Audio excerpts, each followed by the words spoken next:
Aujourd'hui, nous avons une Ford K+, c'est le modèle d'entrée de gamme de Ford qui a été lancé en 2016 et qui vient d'être restylé en 2018, soit 2 ans seulement après son lancement en Europe.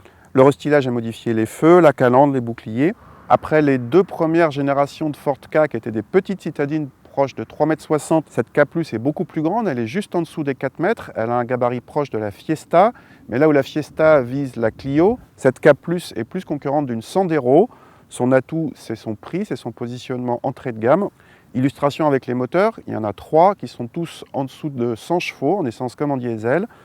En essence, on a un 3 cylindres 1,2 litre qui est proposé en 70 ou 85 chevaux. C'est la version que nous essayons ici. À l'intérieur, la planche de bord a été revue pour le restylage et offre un aspect plus moderne avec ici un écran tactile assez grand et bien placé. Vu la vocation de la voiture, les plastiques sont tous durs, mais la présentation n'est pas indigente et plus flatteuse que dans une Sandero. L'équipement de confort comprend la climatisation automatique en option, le régulateur de vitesse, la connectivité Apple CarPlay et Android Auto, mais pas de GPS et aucune assistance à la conduite de type freinage automatique d'urgence, sauf le SP obligatoire. L'un des atouts de cette K+ vient de son habitabilité aux places arrière, généreuse vu le petit gabarit de la voiture, qui permet d'accueillir sans problème 2 adultes correctement.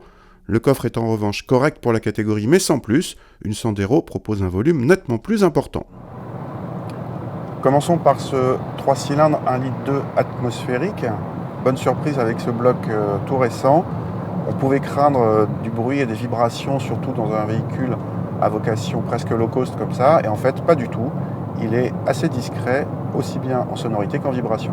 Comme il est atmosphérique, il y a moins de couple, et le couple est disponible plus haut. Malgré tout, il est assez élastique et reprend volontiers en ville, à bas régime, sur les premiers rapports.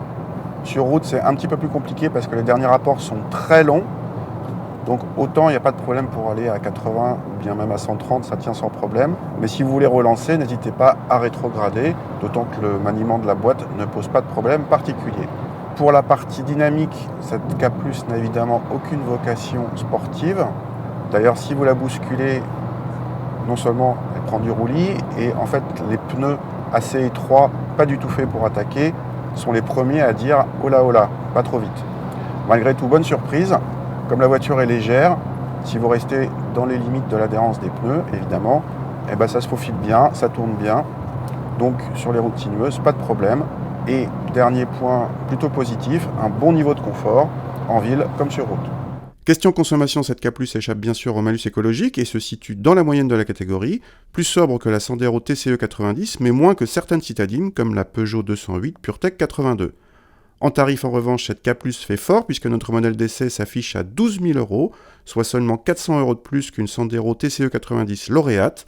Les autres citadines sont toutes beaucoup plus chères à habitabilité, motorisation et équipement équivalent.